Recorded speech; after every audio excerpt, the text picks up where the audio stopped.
Muy bien, empezamos. Bienvenidos a todos. Gracias por aceptar esta invitación a esta charla. El tema de hoy es qué debe tener mi mapa de metas. Como siempre, vamos a estar resolviendo las preguntas al final. Los compañeros que están por Hangout y por Skype saben que me pueden hacer las preguntas a través de el correo electrónico. Ellos están ahí también muy pendientes. Quienes aparecen visibles en el chat y quieran hacer alguna pregunta al final de la charla la podrán hacer, la pueden ir apuntando en un papelito. A veces es bueno cuando estén en nuestras charlas que tengan lápiz y papel a la mano para que apunten muchos datos que les estamos dando, muchos tips que van a estar aprendiendo a lo largo de las charlas. Mi nombre es Juan Carlos Zapata, soy administrador de empresas, comunicador y practitioner en programación neurolingüística con experiencia de más de 5 años en el estudio de la PNL y otras ciencias. El día de hoy entonces vamos a empezar con una fábula, de pronto algunos de ustedes la conocerán, quienes no la conozcan van a ver que es una fábula que nos enseña mucho, se llama la fábula del círculo del 99. Esta fábula, el porqué de una fábula es porque el cerebro entiende de forma más fácil las cosas cuando se las contamos en metáforas o en historias. Es una de las razones por las que la gran mayoría de las personas en el planeta son felices viendo películas, viendo telenovelas. No quiere decir que eso nos esté enseñando cosas, algunas veces sí, muy pocas, pero nos gusta muchísimo escuchar historias, de forma que cuando ustedes vayan a tratar de comunicarse con alguien, si ustedes lo pueden hacer dándole un ejemplo, contándole una historia que tenga detrás una metáfora, van a ver que la comunicación que van a tener va a ser muchísimo mejor, más fácil y va a tener de alguna forma una penetración al cerebro de la persona que les va a ayudar a que ustedes se entiendan mejor con ella, creen lo que se llama en programación neurolingüística un rapport y que al mismo tiempo ese rapport les ayude. El rapport es como una especie de sintonía entre los dos inconscientes. Ese rapport lo puede lograr uno de forma programada a través de la programación o lingüística. Cuando me refiero a programada, quiere decir que si uno conoce la forma de calibrar la persona y detectar el tipo de canal que está utilizando para su comunicación, si es visual, si es kinésico o si es auditivo, entonces voy a poder comunicarme mejor con esa persona. Recuerden, si tienen preguntas, me las pueden hacer al final. Vamos entonces a contarles la fábula del círculo del 99. Resulta que en un reino había un rey que tenía un sirviente. Ese sirviente tenía la cualidad de que siempre estaba muy sonriente, siempre estaba disfrutando todo lo que hacía y el rey siempre se preguntaba el por qué mantenía siempre esa sonrisa. ¿Qué hacía él? ¿Qué tenía? ¿Qué vivía? Que hacía que siempre lo atendiera con una sonrisa. Alguna vez le preguntó al sirviente y le dijo, ven, ¿por qué tú mantienes siempre con una sonrisa, siempre contento? Decía, su majestad, no tengo una razón para estar triste. Me encanta hacer lo que hago, me encanta trabajar para ustedes, me encanta servirle. Yo vivo de lo que ustedes me dan, mi familia vive en una casa que el reino me da, así que tengo muchísimas razones para estar feliz. El rey, sin embargo, no le creía mucho a este sirviente y mantenía la duda de por qué en realidad mantenía tan feliz. Así que llamó al sabio del reino y le preguntó, sabio, ¿tú sabes por qué mi sirviente mantiene tan feliz? No entiendo cómo una persona alimentándose de las obras, viviendo de lo que le damos y sirviéndole a alguien más puede estar tan contento y tan feliz a toda hora.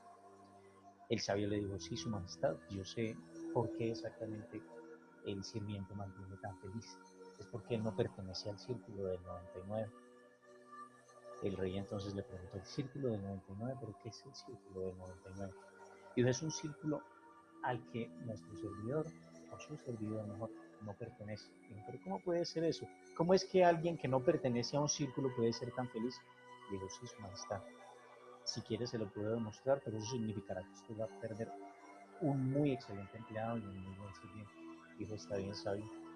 Enséñame a qué se refiere el círculo del 99. Dijo, está bien, su majestad, lo que va a hacer es traer una bolsa de cuero lleno de monedas de oro y va a tener exactamente 99 monedas de oro, ni una más ni una menos.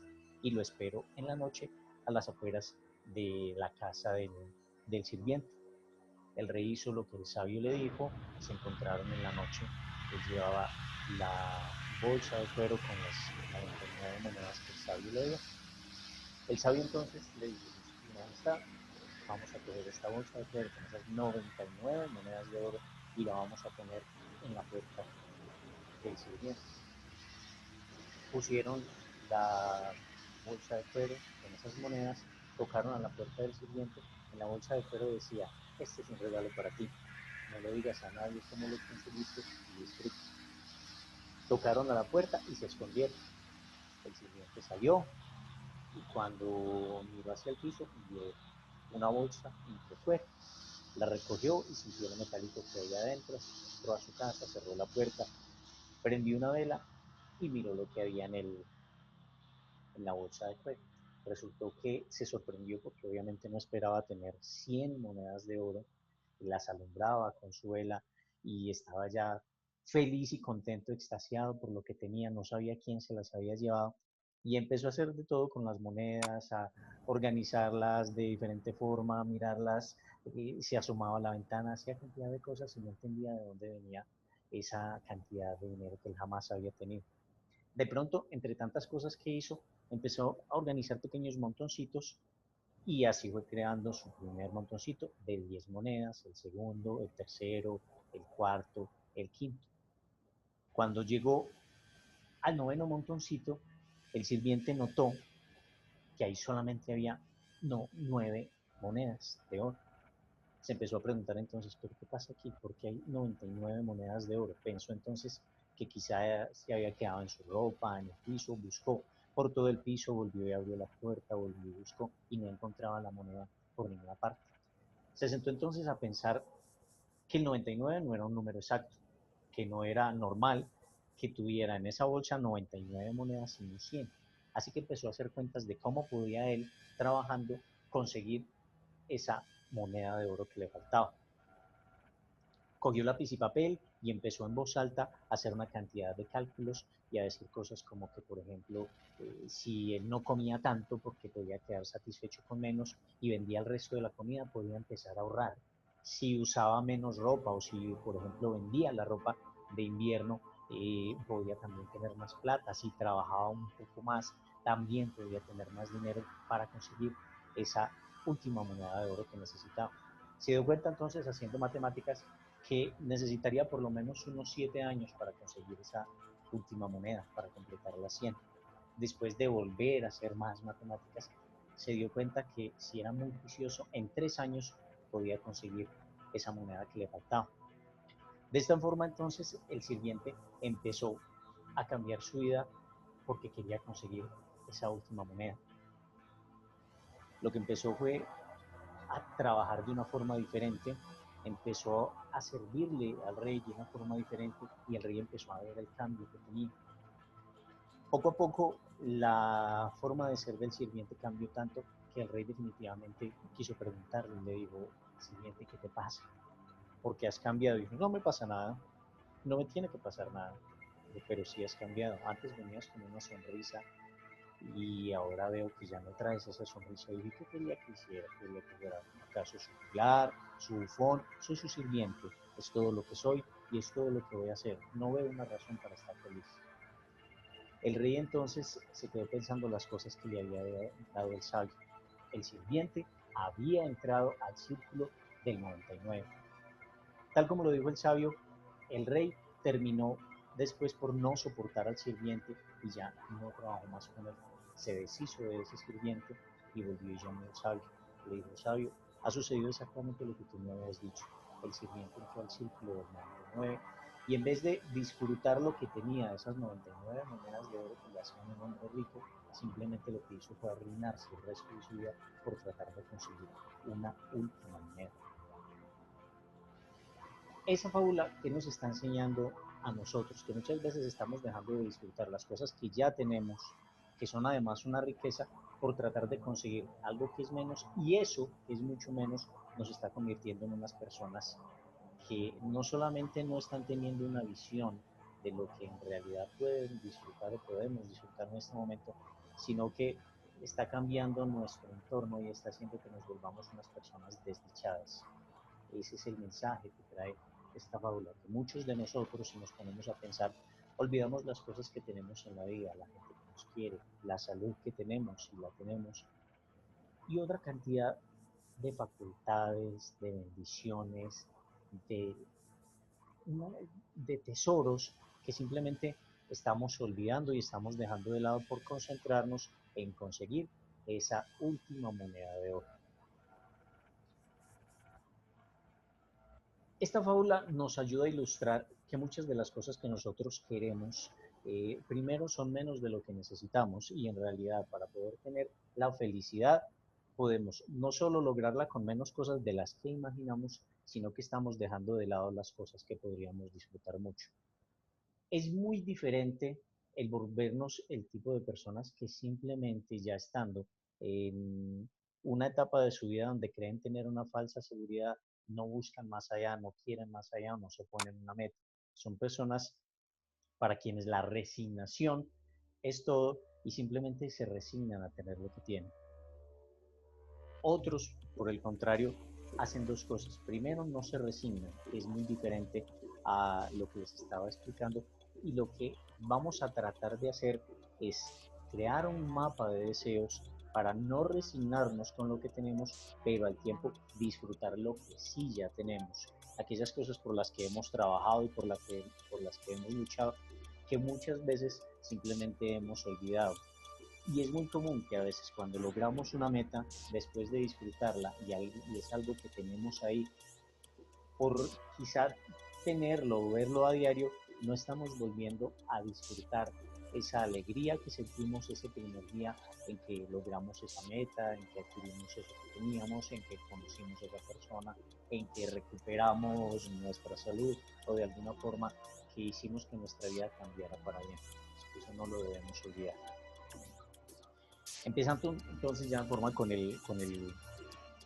nuestro webinar de hoy, vamos a preguntarnos por qué no logramos nuestras metas. Una de las primeras razones es porque simplemente no lo sabemos hacer de forma correcta. Muchas veces todos pensamos que el pensar en algo y ese algo está así etéreo y así de ambiguo como es la palabra algo, con eso ya tenemos fija una meta, pero resulta que no, necesitamos muchas más cosas para que eso en realidad se haga una realidad, de la redundancia.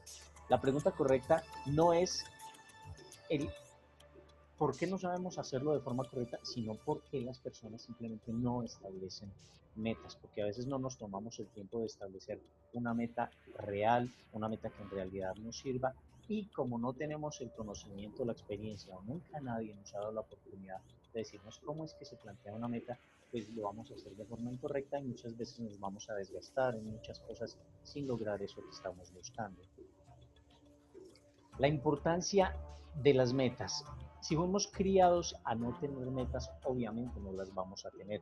Y es muy bueno que aquellas personas que tienen empleados, que tienen hijos, incluso que tienen una pareja o que tienen la forma de accesar a otras personas y tienen esa influencia sobre otras personas, tratemos de crearles esas ganas de mantener unas metas. Todos de alguna forma tenemos unas metas. El error yace en que no tenemos las metas muy claras, no las tenemos definidas y que no le tenemos una fecha definida a esas metas. Si sus padres no le enseñaron definitivamente a determinar metas, usted no las va a tener. Y son muchísimos los casos, y más bien pocos los que encontramos en que a veces una familia tiene esa costumbre de reunirse y ponerse una meta, sea cuando se encuentran a final de año, que es cuando todo el mundo es un experto en programar metas, y la verdad es que a estas alturas, cuando no ha terminado ni siquiera el primer mes, ya muchos han perdido el impulso con el que arrancaron esa primera semana de este nuevo año. Otra de las razones por las que no establecemos metas es miedo al rechazo. Hay uno de los, no secretos, pero es un tip que ustedes deben tener muy en cuenta, y es que deben mantener sus metas confidenciales, no se las cuente a nadie, y tiene una razón y una explicación como todo el PNL. Cuando ustedes tienen una meta que puede a alguien más parecerle muy grande, van a pasar dos cosas. Uno, si ustedes comentan sus metas con una persona que no las tiene, esa persona va a tratar de bajarles todos los ánimos. ¿Por qué? Porque esa persona no tiene unas metas. Si él no tiene metas, va a querer meter a todo el mundo en ese círculo que no tiene metas y lo que va a decir es que tú no lo vas a poder lograr, que no lo puedes hacer, de dónde vas a sacar tiempo, tú no eres capaz, tú no conoces la forma. Así que una de las cosas que debemos tener muy presentes es que si tenemos metas única y exclusivamente, discutámoslas y hablemoslas con otras personas que también tengan metas como nosotros. Si ustedes van y hablan de lograr una meta con otra persona que tiene o una meta similar o que también tiene una meta, van a crear una empatía y entre los dos esa buena energía que tienen se la van a compartir y se van a ayudar. Por el contrario, si ustedes dos que tienen esas metas hablan con una tercera persona que no las tiene, va a empezar a decir que es una tontería, que no lo van a lograr, que no lo van a poder hacer. Así que mucho cuidado con eso. Eh, Otra de las razones es ese miedo al fracaso, miedo a que yo no puedo, resulta que el no puedo tiene en realidad una significación diferente. El no puedo como tal no existe, existe la palabra no sé y existe la palabra no quiero. Así que cuando de alguna forma ustedes digan es que me voy a poner una meta, pero creo que no puedo, pregúntense antes de en realidad decir es que no puedo, ese no sé o no quiero. En realidad, ¿cuál de las dos cosas son las que están sucediendo? Si yo digo que no puedo lograr algo, es porque quizá en realidad no sé cómo hacerlo. O por otro lado puede ser que simplemente no quiero, no pongo lo suficiente de mí para poderlo lograr. El fracaso es otra de las palabras que tiene su pequeño truco. Muchas personas creen que un fracaso es intentar y fallar. Si eso fuera así, los deportistas entonces serían unos totales fracasados. Una persona que quiere correr o que quiere levantar un peso, quiere ser más veloz, siempre en su proceso de entrenamiento va a fracasar muchísimas veces. Así que el truco está en cómo lo vas a ver tú y cómo lo vas a interiorizar. ¿Es un fracaso o es una práctica? Muchos de ustedes cuando vayan a empezar a hacer algún tipo de carrera o cuando quieren empezar a hacer deporte, quieren lograr una meta, estamos hablando de deporte porque además se acomoda perfecto para el tipo de visualización de metas, es que ustedes saben que van a tener que entrenar para aprender una técnica y que esa técnica se aprende a base de errores y a base de mirar qué tipo de cosas les funcionan mejor. Así que traten de quitarse de la cabeza ese tipo de palabra y ese tipo de significación del fracaso. Más bien vamos a hacer ensayos, vamos a practicar y de eso que antes llamábamos fracasos y que puede ser una práctica, voy a tener muy en cuenta cuáles son las cosas que en realidad yo puedo aprender. Así que todas las pruebas, como lo cree muchas veces la gente, en realidad no son fracasos. Podemos llamarle fracasos, pero lo importante es aprender de ahí. Cualquier plan que nosotros hacemos con pruebas va a tener en cuenta esos fracasos y va a tener en cuenta las cosas que vamos a aprender de esos fracasos. Así que los fracasos no existen, existen las formas en cómo no funcionan nuestras pruebas. Otra máxima de la que hablamos en la PNL es que más éxito significa multiplicar la tasa de fracasos, es decir, de aprendizajes. Entre más aprendo, quiere decir que posiblemente muchísimas más veces me he equivocado. De hecho, un experto es una persona que se ha equivocado muchísimas veces. Cuando alguien te dice que eres un experto en algo, cuando dices que soy un experto en algo, con toda seguridad es porque te has equivocado muchísimas más veces que esa otra persona que no es un experto. Así que cuando hables del fracaso, cuando pienses en el fracaso, piénsalo de forma diferente. La pregunta entonces no es si hizo 1000 pruebas o tuvo 1000 fracasos. La respuesta la tienes tú. ¿Qué debemos tener en cuenta para establecer nuestras metas? Hay que tener en cuenta que solo una de 30 personas logran sus metas, es decir, el 3% solamente. Solo una de 30 personas escriben sus metas y curiosamente es ese mismo 3% de las personas que tienen el poder y el dinero en todo el mundo. ¿Será casualidad? Es decir, estas personas que tienen poder y dinero se tomaron el tiempo de sentarse a soñar, escribir y planear cómo iban a lograr cada una de las metas que se pusieron. Y antes de saber cómo las iban a lograr, pensaron, visualizaron y futurizaron cada una de esas metas. Más importante que las matemáticas o que la biología es saber establecer metas. Y eso es muy cierto. Muchas veces Gastamos 15, 20, 30 años en universidades y en aulas de clase y nos enseñan matemáticas, biología, química, una cantidad de conocimientos que son necesarios, sin embargo dejan de lado uno que es importantísimo y que puede hacer la diferencia en muchísimas cosas en nuestra vida. Y muchos de ustedes con total seguridad se han encontrado con personas que saben mucho, pero que antes de saber nunca aprendieron a ser personas. Jefes que no saben cómo manejar a otra gente, que ellos mismos no son gente, y estoy seguro que muchos de ustedes estarán pensando en este momento, es cierto, yo tuve un jefe que sabía mucho, conocía mucho sobre lo que hacía en la empresa, pero sin embargo sabía absolutamente nada de lo que era manejar gente, convertirse en gente, ser gente y aprender a buscar las cosas que la gente necesita, que la gente quiere. Nunca nos enseñaron entonces a establecer metas en las aulas de clase. Eso, uno, porque no está en ningún currículum de ninguna carrera, y si está, está de una forma que no está claramente planteada. De hecho, a veces lo pensamos, como se le dice popularmente, que es una postura, porque vamos a escuchar a una persona que la verdad pocas veces tiene una cultura de crear metas o que sabe cuál es la técnica correcta para crear metas, así que nos hablan de un proyecto de vida, nos hacen preguntar, no quiere decir que sea malo, simplemente es que tienen a veces muchos errores, es como si quisieran enseñarnos matemáticas, pero con unas fórmulas que no funcionan o que son todavía mucho más complicadas cuando existen formas más claras y más sencillas.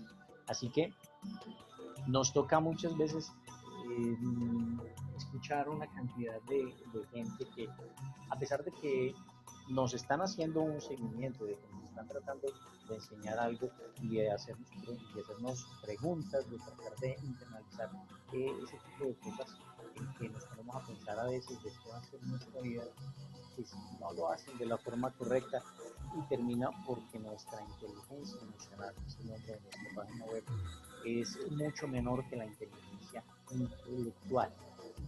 Ustedes, me imagino que han sido testigos de eso, personas que a veces no son muy inteligentes, pero sin embargo, cuando estoy hablando de inteligentes me refiero a que no son muy duchos en matemáticas, en biología, en química, pero sin embargo son personas que saben manejar a otra gente. Y muchas veces, cuando no es casi la totalidad de las veces, ese tipo de personas son las que logran el éxito. Diciéndolo de otra forma, la persona que logra el éxito no es necesariamente, y pruebas de eso hay muchísimo, no es necesariamente aquel que ha tenido más horas en un aula de clase. Encontramos muchísimos casos en que esa persona que no tuvo tanta escuela, que no tuvo tanto lápiz y papel en su mano, son excelentes empresarios, excelentes personas y excelentes jefes. Tampoco estoy diciendo que no haga falta estudiar, obvio que hace falta, pero dentro de ese estudio debemos incluir el estudiarnos a nosotros mismos y el estudiar a las personas. Es decir, adquirir un conocimiento, esa inteligencia emocional, ese saber interpretar las emociones de las personas. Y es muy fácil demostrar esto. Entre dos personas con las mismas oportunidades y preparación, siempre ganará quien sea más amable. Y entre dos personas en las mismas situaciones y en desiguales oportunidades o preparación, siempre ganará quien sea más amable. Y esta frase de quien sea más amable me sirve para recordarles que muchas veces cuando nosotros queremos que el mundo cambie para nosotros, es muy difícil, si no imposible de hacer. El mundo no va a cambiar, va a seguir siendo el mismo y las personas a veces van a seguir siendo las mismas. Es más importante, si primero yo cambio, cambia mi mundo. Si yo dejo de ser descortés, si dejo de ser maleducado, posiblemente esté mejorando de alguna forma el mundo de estas personas. Se los explicaré de otra forma. Si alguien que nos hace la vida imposible, sea un jefe, sea un compañero de trabajo, sea una persona con la que vivimos, sea nuestra pareja, nuestro hermano o algún familiar, cambiara un poco, posiblemente estaríamos pensando en que si esa persona cambia, cambiaría mi mundo, cambiaría mi perspectiva que tengo sobre lo que es el mundo y sobre lo que es la felicidad. Así es que si nosotros queremos cambiar el mundo, empecemos por cambiar nosotros. Si nosotros cambiamos, posiblemente sin querer y sin saberlo, le estemos cambiando el mundo a otra persona.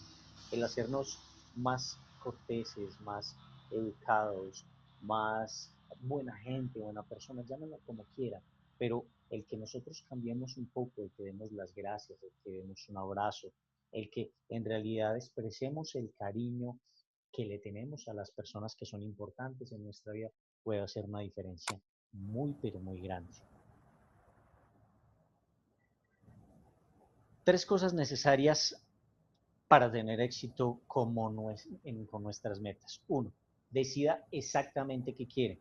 Dos, determine el precio que tendrá que pagar. Y tres, resuélvase a pagar. Si no tengo decidido qué es exactamente lo que yo quiero, no puedo llegar a un lugar. Si no estoy dispuesto a pagar el precio, tampoco lo voy a lograr. Y si no tengo la convicción y las ganas de pagar ese precio, entonces definitivamente jamás en la vida lo voy a lograr.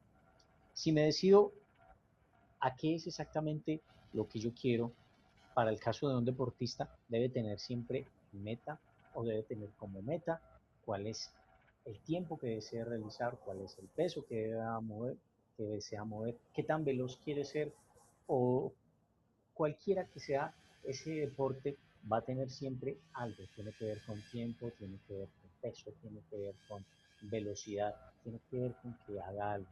Y ese deportista debe tener supremamente clara esa forma de hacer las cosas. Si no lo tiene clara, es muy difícil que lo vaya a lograr.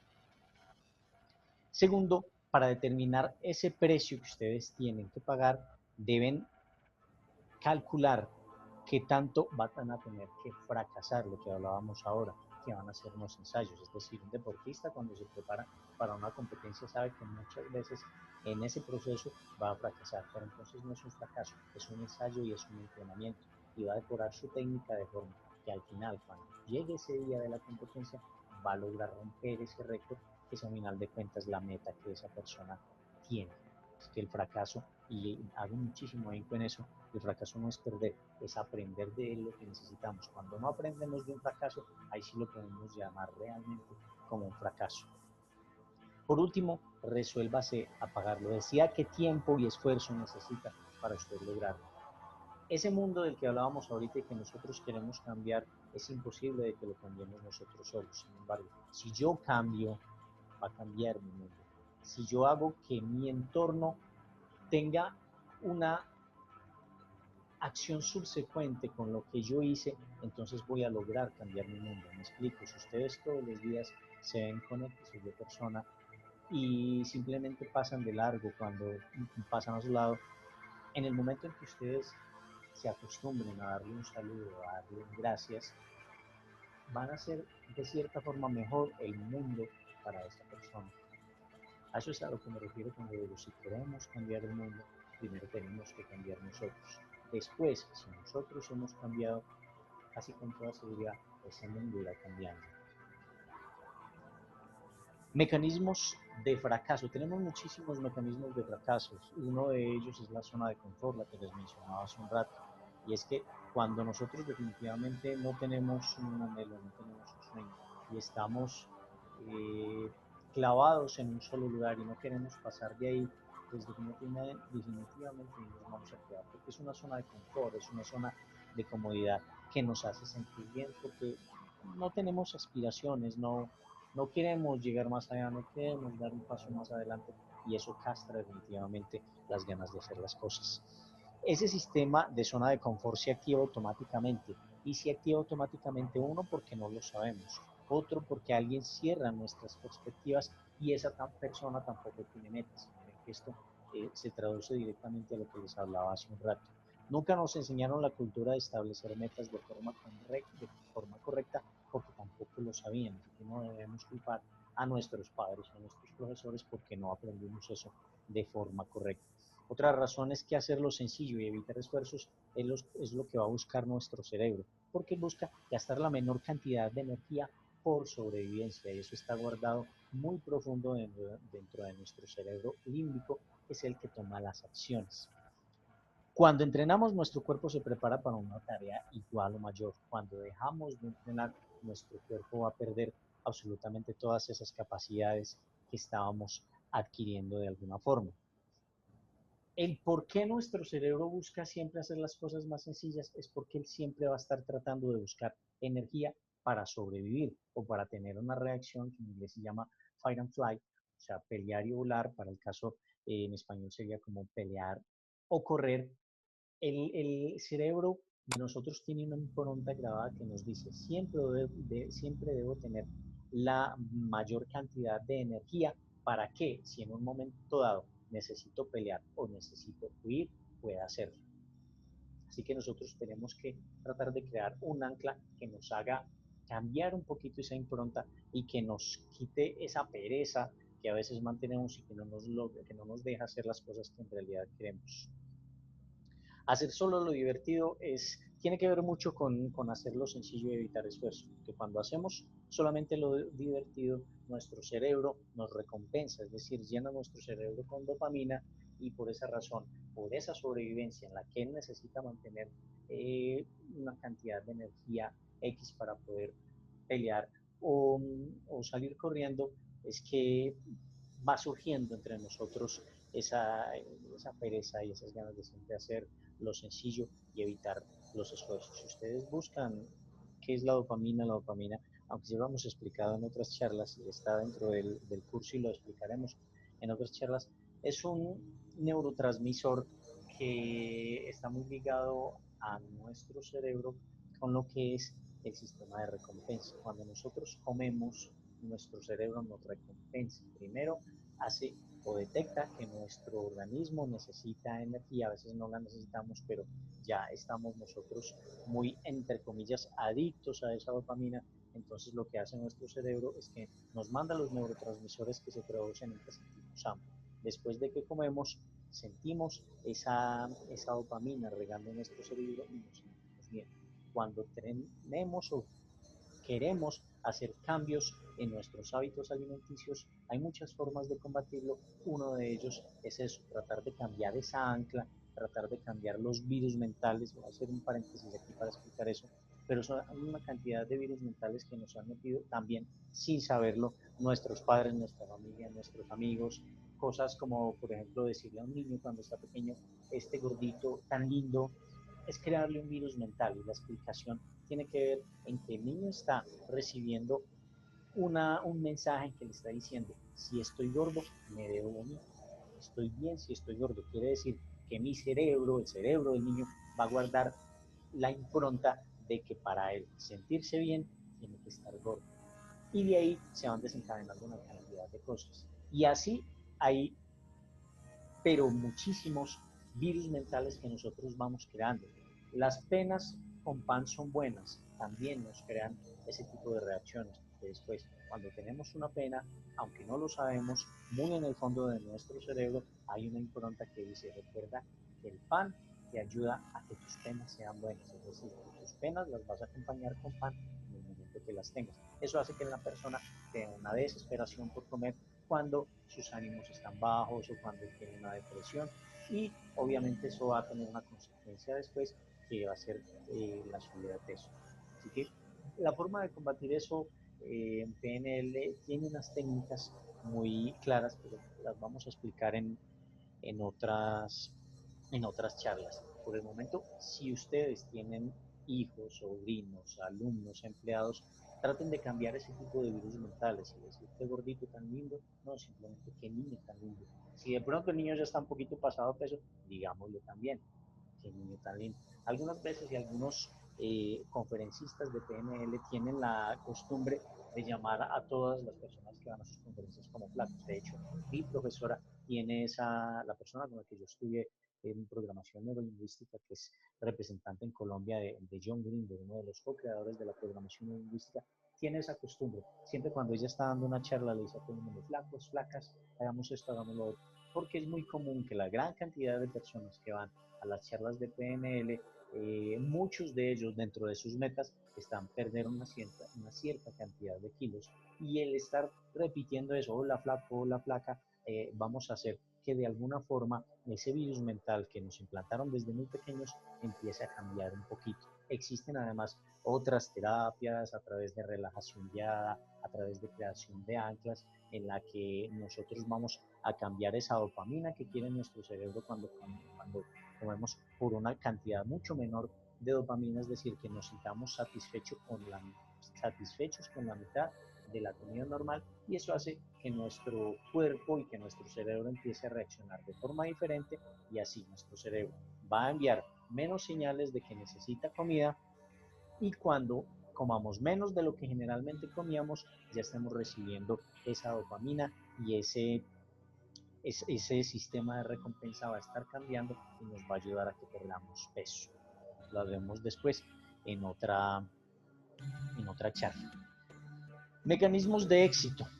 Definitivamente establecer una meta. Y aquí empiezan los tips y ahí sí tomen lápiz y papel, porque esta es la diferencia entre ustedes puedan lograr o no una meta. La meta que ustedes se pongan debe ser real, debe ser alcanzable, debe ser medible, debe estar en presente y debe ser positiva.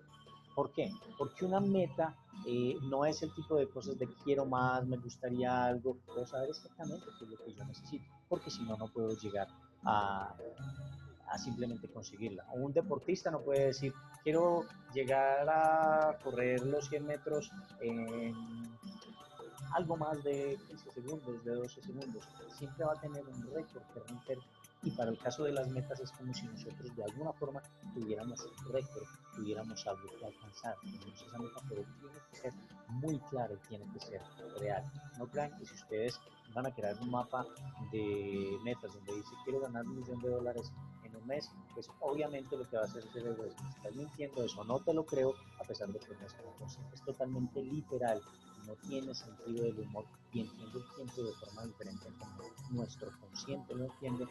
Entonces lo que dice es, sé que me estás mintiendo, no voy a programarte, obviamente conseguir $1.000.000, o si la persona definitivamente se enseguece diciendo que me debo conseguir $1.000.000 en un mes, lo que va a crear es un estrés que tiene otras consecuencias en su inconsciente y en las otras metas. Así que la meta debe ser real. Si tienes la meta de conseguirte $1.000.000, no lo digas o no lo planees a un mes, planéalo dependiendo de tus circunstancias a 5 años, a 10 años, a 15 años y empieza a enumerar las cosas y los pasos y las actividades que debes hacer para lograr ese $1.000.000 en ese tiempo.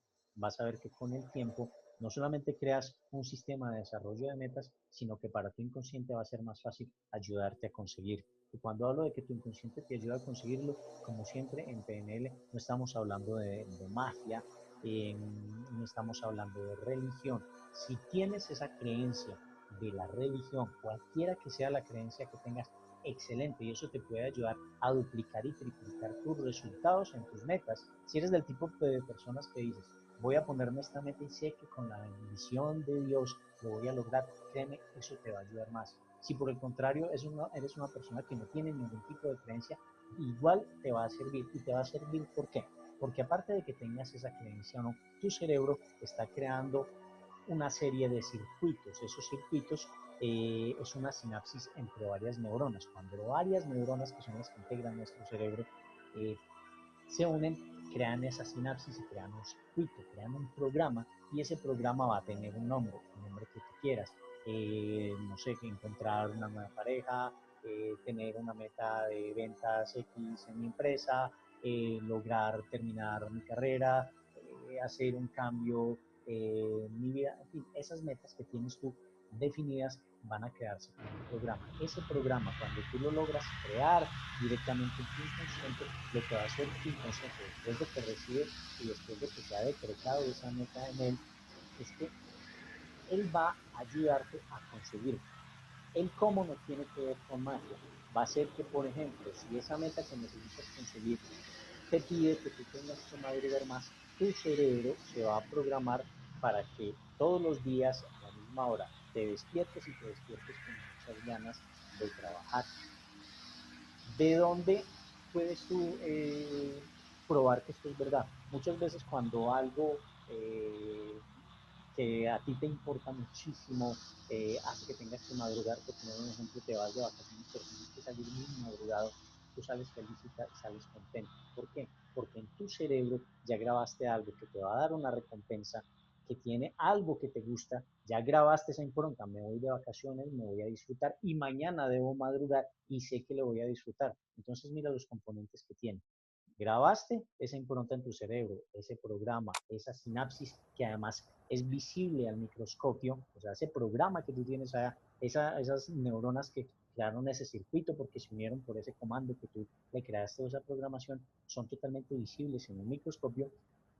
Entonces lo que van a hacer es que te van a ayudar a que madrugues, a que tengas todo el ánimo y todas las ganas para trabajar o para moverte o para ir a entrenar o para ir a hacer lo que tengas que hacer para lograr esa meta. Ahí aprovecho para decir que siempre que vas a programar esas metas, tienes que incluir algo importantísimo y se llama la emoción. Cuando tú piensas en una meta, tienes que emocionarte, tienes que sonreír, así la sonrisa sea falsa con el tiempo, tu inconsciente va a entenderlo. ¿Por qué? Porque como él no tiene un sentido del humor, él no sabe si esa sonrisa es buena o es mala. De la misma forma en que tú a veces en chiste dices cosas que no deberías decir, eso va creando esa misma impronta en tu cerebro, porque para él no existe la mentira y no existe la verdad, existe simplemente lo que tú piensas y lo que tú dices. De tal forma que cuando yo pienso algo, me emociono, creo una conexión más fuerte entre esas neuronas que graban lo que veo, lo que oigo y lo que siento.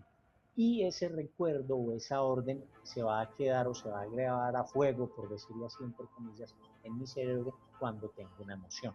La prueba de que eso funciona así, de que nuestro cerebro funciona así, es cuando tú tienes una fobia, cuando tienes un recuerdo muy fuerte. Con toda seguridad, cualquier fobia o cualquier recuerdo bueno o malo que tengas está asociado a una sensación muy fuerte. Si es un recuerdo muy triste, tenemos una emoción, que es tristeza. Si es un recuerdo de algo muy feliz, entonces tenemos también ese recuerdo de esa felicidad.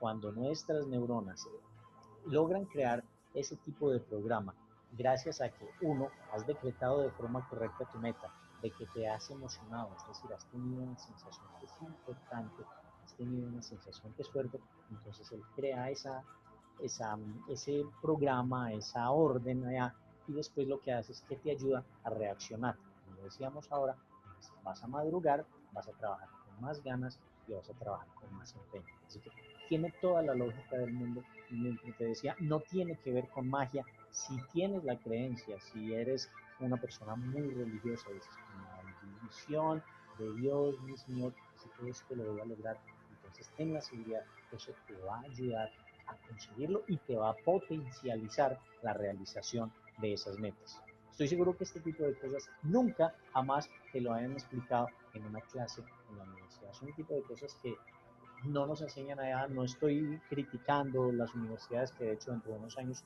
van a desaparecer, pero eso es otra discusión que algún día tendremos.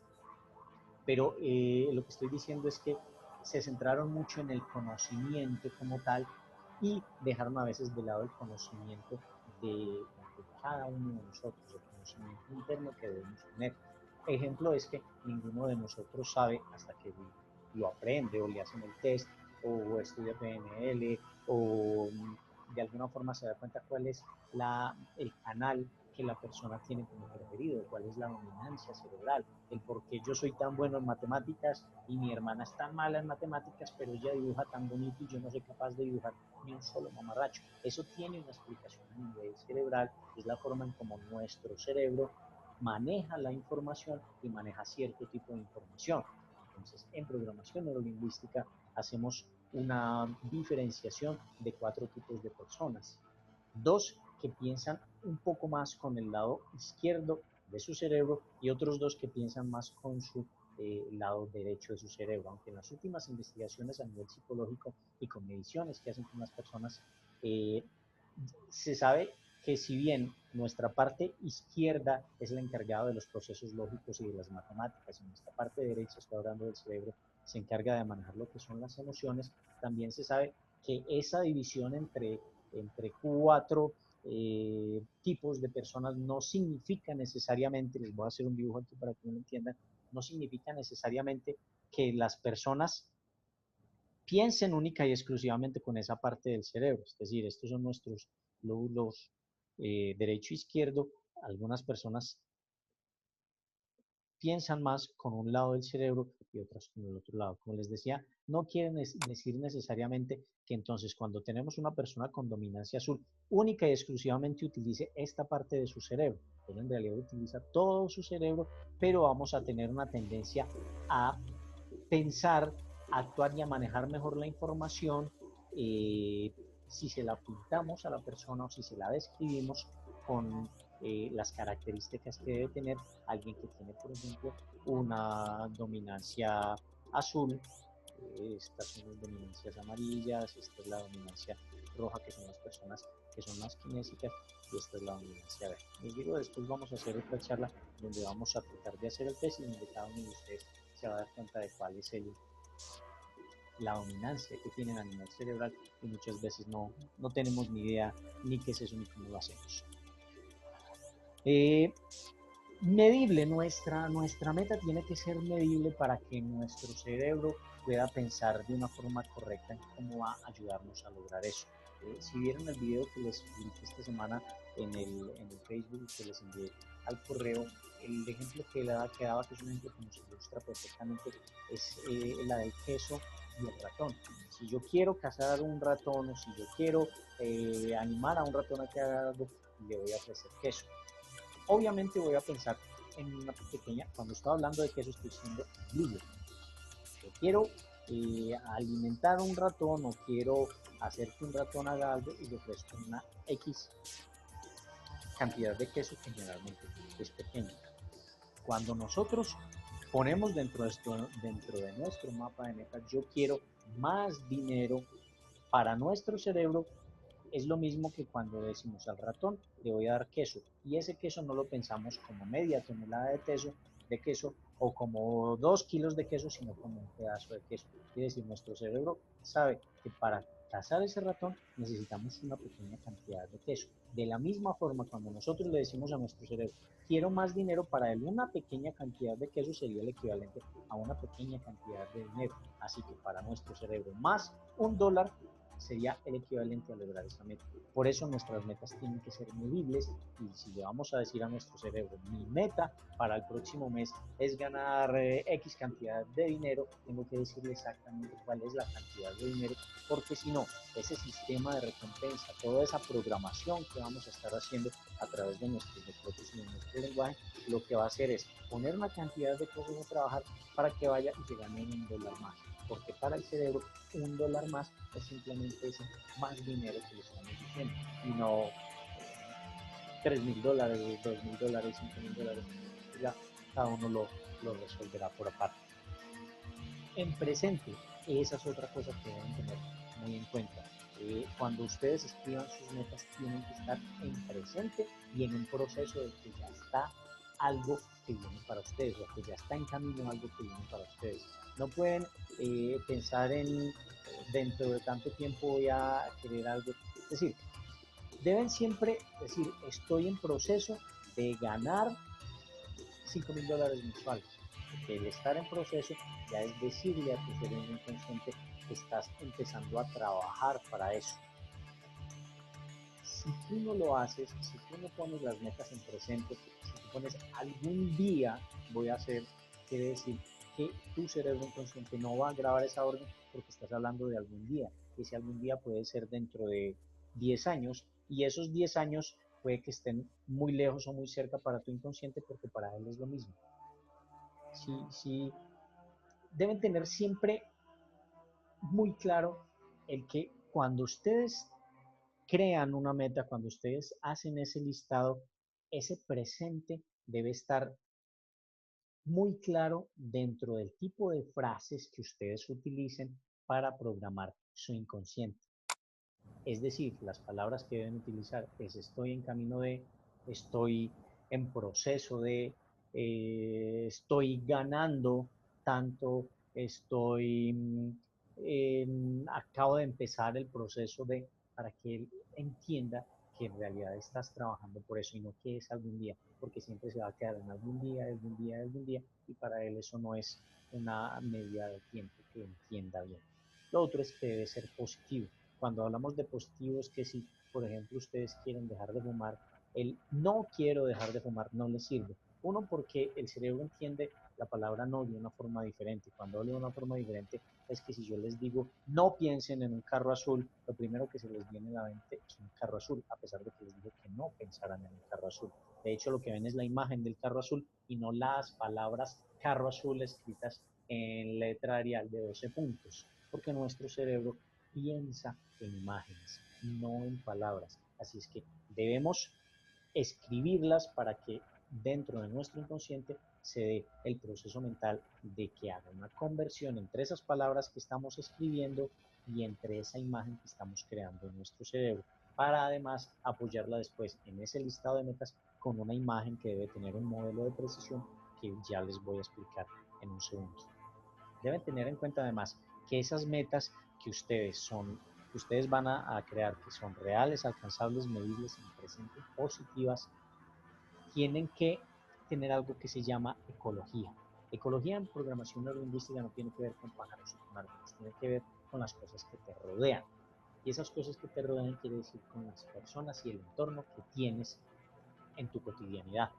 Es decir, si el objetivo tuyo es conseguirte un nuevo trabajo donde ganes una X cantidad de dinero y lo logras programar bien, pero no le pones ecología, tu cerebro va a empezar a ayudarte a trabajar para conseguir esa meta. Pero resulta que consigues esa meta y el día que te ofrecen el puesto que quieres con la X cantidad de dinero te dicen, te ofrecemos esta propuesta de trabajo, pero te tienes que ir a vivir a otra ciudad.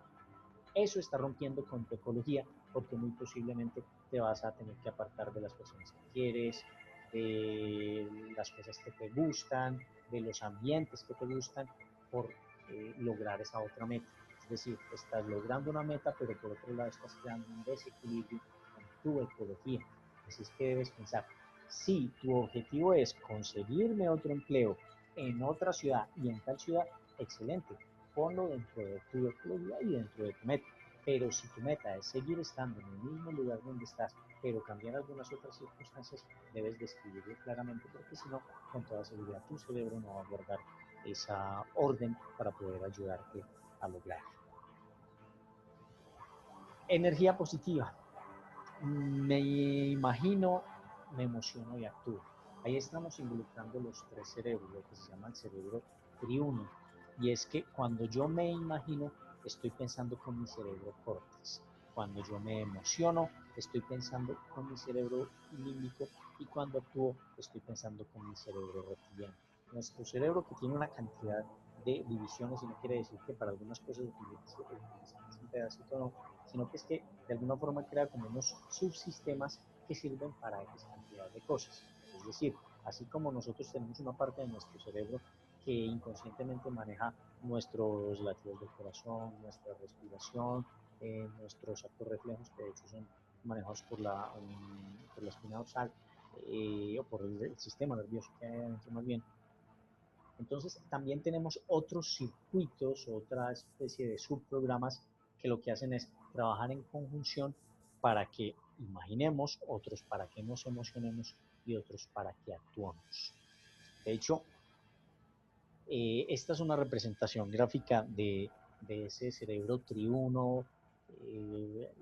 Tiene muchos nombres, pero en realidad, o para que lo entiendan, es que esta parte de afuera, que es una parte más grande, es la parte que es la más modernamente desarrollada en nosotros los humanos, es decir, esta es la parte que nos diferencia a nosotros de los reptiles y de otras especies, se me vino por lo del sistema reptiliano, pues no es que nos diferencia de los reptiles, que nos diferencia de las otras especies más bien, es precisamente este neocórtex, que es el que nos hace pensar, el que nos hace, antes de tomar una acción, lo hacemos o no lo hacemos.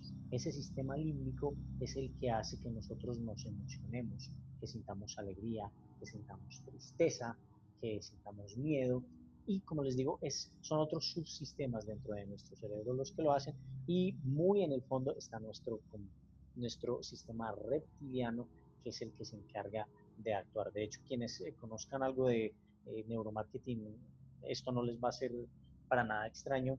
Lo que se busca con el neuromarketing es pasar el neurocórtex, traspasar ese sistema límbico y hacer que la persona actúe. O sea que en algún momento vamos a dar algunas charlas para quienes estén interesados en la PNL, aplicada a las ventas y a los negocios. El logro de metas, entonces, cuando nosotros tenemos ese tipo de cosas ya pensadas, las que describíamos ahorita, que sean reales, que sean alcanzables, que sean medibles, que sean en presente y que sean positivos, se crea un logro, un sistema de logro de metas automático. Es decir, le damos la orden a nuestro cerebro crea la programación y a través de esa programación o de esos programas o de esas sinapsis que tenemos en nuestro cerebro, él nos va a ayudar a lograr y a tener el ánimo, la energía, las ganas o la mente abierta para esas metas que nosotros nos hemos trazado. Pero sin embargo, antes de todo ese sistema, muy claro debemos tener primero que todo cuáles son nuestras metas. Y las claves para el establecimiento de metas son el miedo al cambio, lo que a veces nos deja de saber exactamente cuál es nuestra área de excelencia, tener un equilibrio importantísimo en nuestras metas, porque muchas veces cuando hacemos las charlas con empresas o cuando hacemos eh, algún tipo de coaching, siempre la persona se centra en dinero, dinero, dinero, dinero. No quiere decir que el dinero sea malo, el dinero es bueno, no tiene ningún problema en que las personas tengan dinero. El dinero no hace malas a las personas, lo que hace es revelar lo que en realidad era. Eh, pero tampoco podemos centrarnos solamente en dinero. Había una frase que decía eh, que no podemos centrar nuestra vida en ganar dinero para después tener que gastarnos todo ese dinero en recuperar nuestra salud.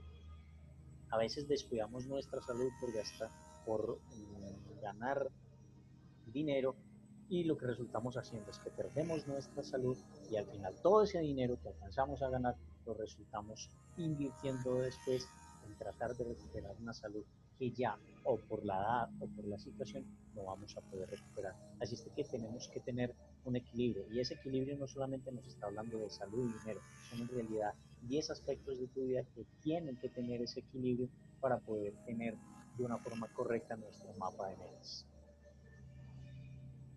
El miedo al cambio, la homeostasis, es el miedo a cambiar y a permanecer igual. Eso lo vemos a veces mucho en las personas que llegan a ese estado de confort y no quieren salir de ahí. Espero que no sea el caso de ustedes y si es el caso, pues ojalá y traten de salir de programar, de decretar diferentes sus metas, de pensarlas y de visualizarlas diferentes para poder que su cerebro reaccione, que borre, porque es exactamente lo que hace, él borra unos virus mentales que tiene. Cuando hablamos de virus mentales no estamos hablando de un virus biológicamente creado y puesto en tu cerebro, estamos hablando de una programación que tenemos de una forma incorrecta. Esa homeostasis desaparece cuando nosotros tenemos una meta y cuando tomamos acción. Nuestra área de excelencia, les decía, tiene que ver con nuestra dominancia cerebral. Ya les expliqué qué es y averiguar muy claramente cuál es nuestra área de excelencia nos puede servir a nivel vocacional, nos puede servir si identificamos el área de excelencia de nuestros hijos para saber cuál es el tipo de carrera que a ellos les va a gustar, si lo identificamos en nuestros empleados, podemos saber cuál es el tipo de empleado perfecto que debemos contratar para poner en una línea de ensamble, por ejemplo, porque dentro de esas divisiones, y ustedes muy seguramente conocerán personas que son capaces de todo un día hacer exactamente la misma acción.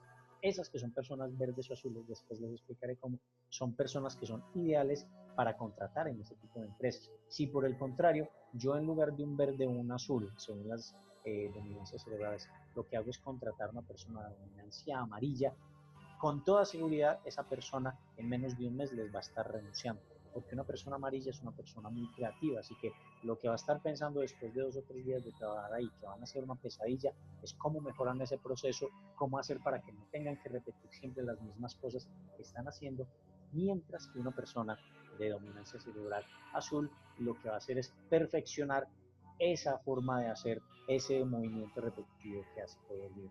Para ese tipo de cosas es tan importante conocer cuál es nuestra dominancia cerebral, así vocacionalmente sabremos qué hacer, así le podemos decir a alguien, explícame de otra forma qué es lo que me estás tratando de decir, porque yo soy muy visual o porque yo soy una persona totalmente auditiva o porque por muchas cosas que nos pueden suceder y que pueden tratar de explicarnos. Si ustedes para el caso son docentes pueden utilizar los tres canales de, de comunicación para dar sus clases, para explicarle a la gente exactamente cómo es que algo funciona, si es que son profesores de algún tipo de proceso. Entonces a algunos les estarán o les será necesario que les hagan el dibujito, son personas totalmente visuales, a otros le deberá explicar con verbos más de acción y a otros más de sentimiento. Entonces digo, no quiero ahondar mucho en esto porque es un tema muy amplio que trataremos de ver en otra charla, pero sí les voy a enumerar ese tipo de ventajas que tiene el que ustedes sepan no solamente hacer calibración, que es detectar cuál es la dominancia cerebral de la persona, o cuál es el canal en el que están en ese momento, porque también cambiamos de canal, y ese cambiamos de canal, para darles un ejemplo, como siempre trato de hacerlo en mis charlas, es que con seguridad ustedes conocen el tipo de compañero de trabajo, compañero de estudio, que es como muy callado, es como muy serio, muy seguramente se esconde detrás de unas gafas y de unos libros, habla poco, camina con pasos cortos, agacha un poco la cabeza, a veces tiene un poco de giba, no se visten de la mejor forma. Esas personas que no hablan mucho, el día que ustedes la ven en una fiesta y que se toma 3 tragos, es el que se para encima de la mesa, el que quiere a todo el mundo lo abraza y que termina a veces muy ebrio al lado de otra persona diciéndole yo te quiero mucho. ¿Eso qué significa? Es una persona que era totalmente auditiva y que cambió de canal a un canal totalmente kinésico. Generalmente ese tipo de personas que tienen una dominancia azul, su segundo canal de dominancia es el kinésico, es decir, que cuando logran romper, o cuando logran salir, o cuando por culpa del alcohol ellos pierden esas inhibiciones, lo que hacen es que cambian inmediatamente de canal. Entonces, tiene, les digo, toda la lógica, además una forma de observarlo, de mostrarlo, de verlo, de aprenderlo, para que ustedes utilicen eso, por ejemplo, en las ventas. En las ventas, ¿cómo se hace? Cuando yo logro calibrar, me perdonan que me salga un poquito, pero sé que siempre, por lo menos siempre en las charlas salen preguntas a raíz de esto. Si yo en las ventas tengo una capacitación o tengo un conocimiento sobre dominancias cerebrales y yo sé calibrar una persona, yo soy alguien que atiende un negocio, X negocio, y entra una persona, yo calibro la forma en que camina, mira, habla, se mueve y los verbos que utiliza, y yo me doy cuenta que la persona es totalmente visual. Yo no voy a venir a decirles, voy a dar un ejemplo claro, yo vendo televisores y entra una persona que es visual. Si yo le digo a esa persona que es visual de entrada el precio del televisor, él va a estar pensando en otras cosas. Si yo le estoy describiendo otros procesos, que es que tiene los chips, no sé qué, que tiene las funciones, no sé qué, y se lo estoy diciendo, la persona no me va a entender. Pero si esa persona que yo detecté que es totalmente visual, lo llevo, lo paro frente al televisor y le muestro, le digo, este es el televisor, mire el tipo de funciones que tiene, observe cómo funciona, esa persona que ya detecté que es visual y que le hablé con un lenguaje totalmente visual, va a decir dos cosas. Uno, esta persona sabe vender bien. Dos, entiende exactamente cuál es mi necesidad. Y tres, va a saber exactamente qué es lo que quiere porque yo se lo estoy mostrando. Pero si esa persona que es visual, como les digo, yo trato de darle otro tipo de explicación, muy posiblemente no me entienda. Si por el contrario, esa persona es una persona kinésica o kinestésica, es decir, el tipo de persona que es todo lo filtra a través de los sentimientos, entonces es una persona que habla un poco más despacio, que mueve mucho las manos, porque ellos primero sienten y después proyectan eso que sienten. Entonces lo que yo hago es, uno, para crear un rapport, o sea, una conexión entre esa persona y yo, lo que hago es que simulo, no remedo, que es diferente, simulo la misma velocidad con la que la persona habla. Pongo mucho cuidado al tipo de verbos y de palabras que utiliza y las utilizo en esa venta. Me explico. Estoy vendiendo el televisor y acaba de entrar a la sala de ventas una persona que por sus rasgos y por cómo lo acabo de calibrar, me doy cuenta que es una persona kinestésica. Veo que se acerca al televisor, yo me acerco, le digo cómo está, cómo se siente hoy, ya le estoy llevando una indicación kinestésica, es decir, de sentimientos, de sentir. eh, la persona me pregunta por el televisor, le digo, sí señor, este es uno de los mejores televisores que tenemos en este momento, es el tipo de televisor que hace sentir a su dueño el dueño del mundo porque tiene la mejor calidad, donde usted va a sentir no que está viendo, sino que está como viviendo dentro de las películas, porque los colores son más vivos. Entonces la descripción que le estoy dando es una descripción a través de sentimientos. Esa persona que es totalmente kinestésica, que como les digo, muy seguramente hablará más despacio y que se va a expresar de forma diferente, es el mismo amigo que nos habla de la luna y cuando hay luna llena se inspira y escribe poemas y, como les digo, es un poco más lento en la forma de expresarse, no porque sea más lento a nivel cerebral, sino porque él primero filtra todo, siente y después expresa. Por esa razón, él tiene una forma de procesar la información más lenta que las otras personas porque el primero lo filtra todo a través del sentimiento. Entonces, esa persona que yo vi, calibré, a la que le estoy viendo en el televisor, que vi que es alguien definitivamente kinestésico, le voy a hablar de verbos de sentir, de ver, entonces le va a decir, mire la textura del televisor, venga, tóquelo, vea que pesa menos, mire el control, cójalo, mire que es más ergonómico, utilice el mire que es más ergonómico, pero él sienta que es más ergonómico, digo mire, porque yo soy una persona totalmente visual y esas son las cosas que uno debe aprender a detectar en las personas. Termino entonces, ese lápiz les estaba explicando por qué es bueno el conocer esas dominancias cerebrales en nosotros. Cuando uno sabe cuál es el área de excelencia, es más fácil saberse comunicar. Eh, ya para terminar, unos últimos tips importantísimos. Las metas, ustedes deben coger lápiz y papel y escribirlas. Importantísimo que las escriban. Esos 10 aspectos de la vida son 10 aspectos que incluyen lo religioso, lo familiar, lo cultural, lo económico, lo sexual, lo espiritual, lo cultural, que creo que ya lo había mencionado. Son los 10 aspectos. Esos 10 aspectos los describimos muy en profundidad y esa relación que tiene cada uno dentro de nuestro curso de establecimiento de metas que encuentran en el sitio, en nuestro sitio que es www.inteligenciaemocional.com.co. Esos 10 aspectos tienen una correlación directa. ¿Por qué? Les voy a dar un ejemplo. Por ejemplo, lo social y lo familiar tienen una correlación.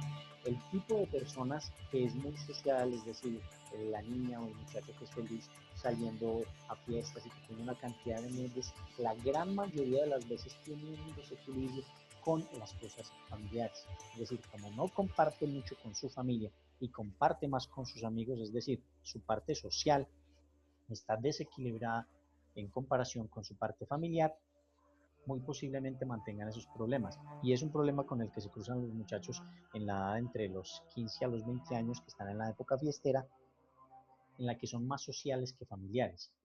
Igualmente, cuando una persona no sale mucho, no tiene muchos amigos y todo su mundo parte de la gente que hay en su casa y en su familia, es una persona que también tiene ese desequilibrio porque se concentra mucho en lo familiar, pero descuida mucho lo social.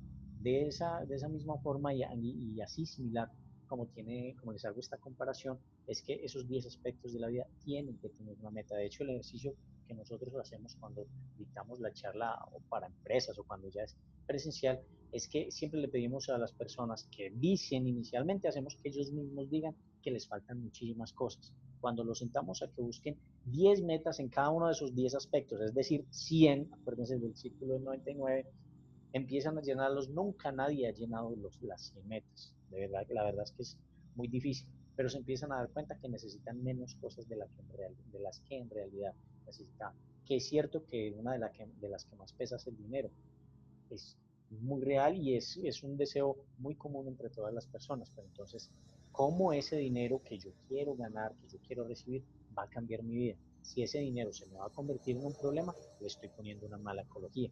Si ese dinero, por el contrario, yo ya sé exactamente cómo me lo voy a gastar, entonces estoy creando una meta real. De hecho, uno de los ejercicios que hacemos es que le decimos a la persona, ¿usted le gustaría tener más dinero? Sí. ¿Le gustaría $1.000.000? Sí, si tienes ya $1.000.000, ¿en qué se lo gastaría? Y la gran mayoría de la gente no sabe. Una casa, qué bien.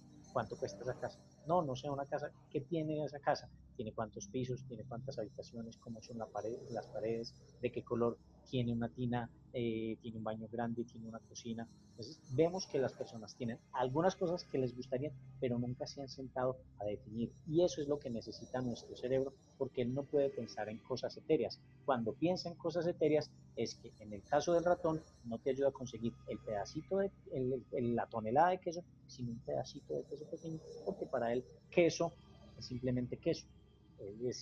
Y cuando hablamos de queso es o el pedacito pequeñito o una tonelada de queso. De la misma forma tú tienes que decirle a tu inconsciente, cuando estoy hablando de dinero estoy pensando no en $1, sino en X cantidad de dólares o de dinero al año.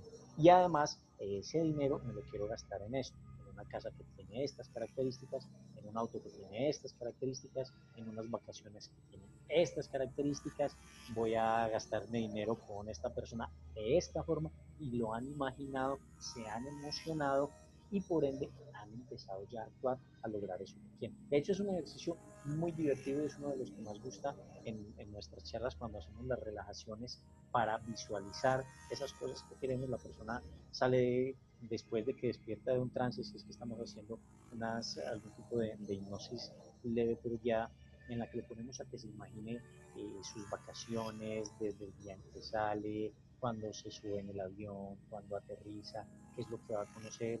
Y le pedimos que la persona se vaya emocionando, se emocionan muchísimo y salen totalmente felices porque se emocionaron y porque lograron grabar de forma correcta en ese inconsciente esas cosas que querían. Eh, por último, ya les había dicho que ilustraran esos deseos con una imagen, es decir, es importante que ustedes tengan una imagen de qué es eso que van a lograr y deben ponerle algo que es muy importante, esto se llama modelo de precisión. Ojo, esta puede ser la diferencia entre que ustedes programen bien o mal su cerebro y les voy a dar aquí un ejemplo muy claro. Muchas veces cuando hacemos los ejercicios y le decimos a la gente o a las parejas que busquen una imagen para, para ese tipo de personas que quieren tener una nueva, que quieren comprar su primera casa, van y buscan una imagen como esta. Ahí vemos una pareja mirando una casa. Resulta que si ustedes hacen eso y lo ponen dentro de su mapa de metas, está completamente erróneo. ¿Por qué? Porque el mensaje que le están dando a su cerebro no es en ningún momento un símbolo, una imagen de pertenencia. Están creando un anhelo. Es decir, le están diciendo a su inconsciente, quiero que toda la vida me ayudes a siempre desear una casa, no a tener, no a comprar esa casa. Y esta imagen lo que hace es eso, muestra una pareja que está deseando una casa, pero esa no es una imagen con un modelo de precisión correcto. Así que lo que va a hacer su inconsciente es ayudarles a que siempre deseen esa casa, que siempre sueñen en esa casa, pero no que la compren, no que la obtengan, no que sean dueños, que tengan posesión de esa casa. Así que mucho cuidado con las imágenes que van ustedes a seleccionar para poner en su mapa de metas.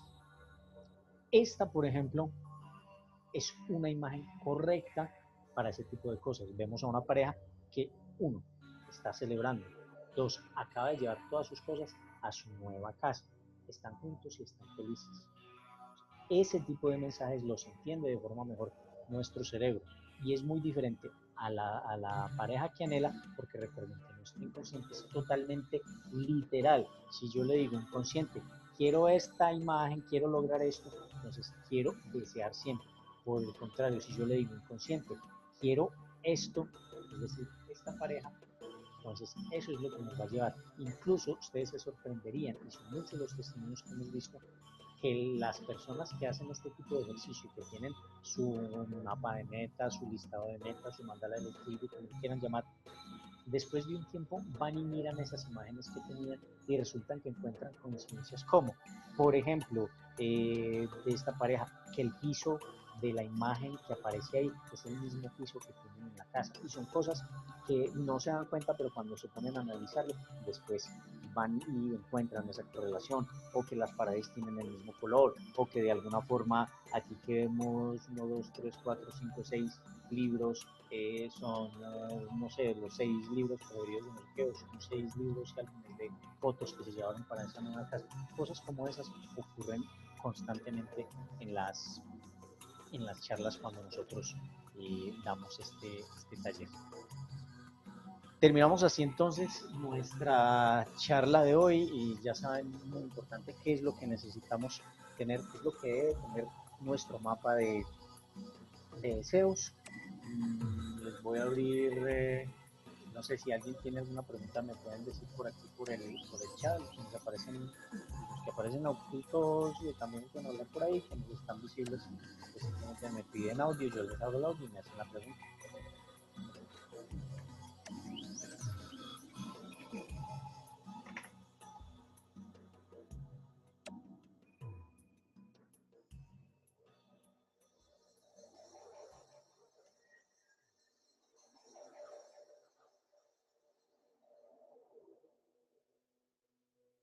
De nuevo, si alguien tiene alguna pregunta,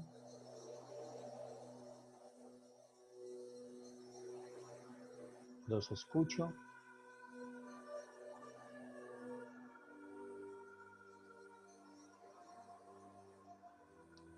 Ok, parece que todo les quedó muy claro. Recuerden que este sábado volveremos a tener otra charla a la 1 de la tarde. Mañana les estaré mandando el correo con el tema para que se inscriban. Compartan esta información con personas que ustedes crean que van a poder aprovechar este tipo de cosas para cambiar su vida, mejorar su vida. Es algo con lo que no nos debemos quedar. Por el momento las charlas que estamos dando son totalmente gratuitas, son unas charlas de apoyo.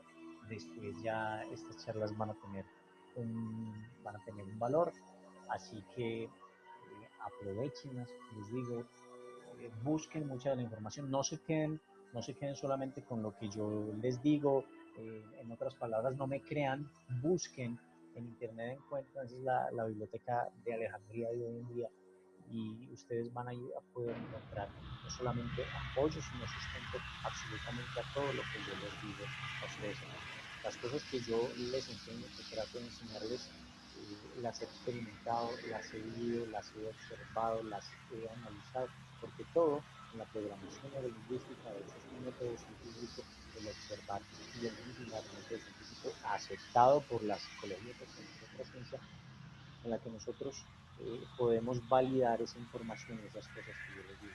Como mi estilo es totalmente pragmático, es decir, siempre yo voy a tratar de darles un ejemplo y voy a tratar de ilustrar cómo ustedes en algún momento han vivido, sentido alguna de las cosas que les digo, que les explico o que nos enseña la programación neurolingüística.